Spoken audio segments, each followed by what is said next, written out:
Wolff revient sur le départ d'Hamilton. Alors je précise, hein, sur la chaîne, il y aura peut-être des vidéos qui ont été tournées avant l'annonce d'Hamilton chez Ferrari, donc peut-être que ça vous paraîtra bizarre dans les prochains jours d'avoir ces vidéos-là, mais j'ai bien précisé dans la description que c'était tourné avant l'annonce d'Hamilton, donc vous faites pas de... Soyez pas surpris, quoi, que ce soit... Je parle pas de ça dans ces vidéos-là, puisque on n'était pas au courant, au final, au moment où j'ai fait les vidéos, quoi. C'était des vidéos que j'ai fait il y a quelques temps déjà, je les ai mis en programmé.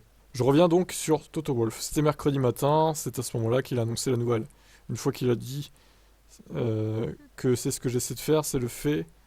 Je n'ai pas essayé de le convaincre du contraire. Quoi?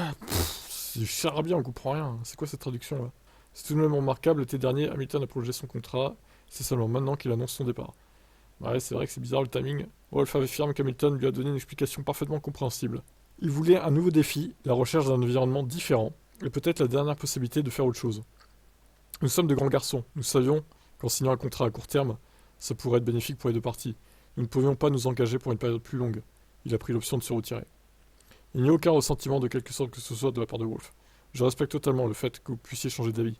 Ces différences selon les circonstances et passées de Ferrari, pour peut-être le dernier concert, peut-être en lançant un peu les dés, je peux suivre cette décision. Pour ce qui est juste et juste, Wolff dit, les événements ne sont pas une surprise. Peut-être le timing est une surprise. Ouais. Bon, il a pas l'air de l'avoir trop mauvaise non plus. En même temps, il peut pas l'avoir mauvaise parce que vu tous les succès qu'il a eu avec Hamilton dans la voiture, c'est bon. À un moment donné, je pense que il faut passer à autre chose. Et il a pris le pari, hein, avant sa retraite, de faire un nouveau défi. Hamilton, c'est tout à son honneur.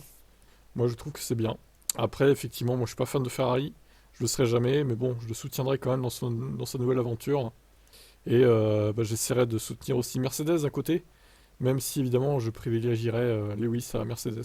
En termes de points marqués, je préfère que Lewis devance les deux pilotes Mercedes, malheureusement, hein, c'est la vérité, mais je préfère que. Voilà. Et surtout si c'est Alonso dans l'autre Mercedes, ouais, je veux que Lewis finisse devant lui, hein, clairement. Hein. Bon, on verra qui c'est, mais bon. Puis Russell, je m'en fous un peu, pour être honnête, je suis pas fan de lui non plus, donc.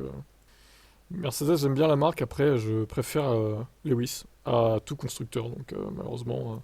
Mais c'est pas pour autant, encore une fois, que je vais soutenir la Scuderia hein, au constructeur. Bon, je préfère encore que Mercedes finisse devant la Scuderia au constructeur, par exemple. Mais que Lewis finisse devant les deux pilotes Mercedes.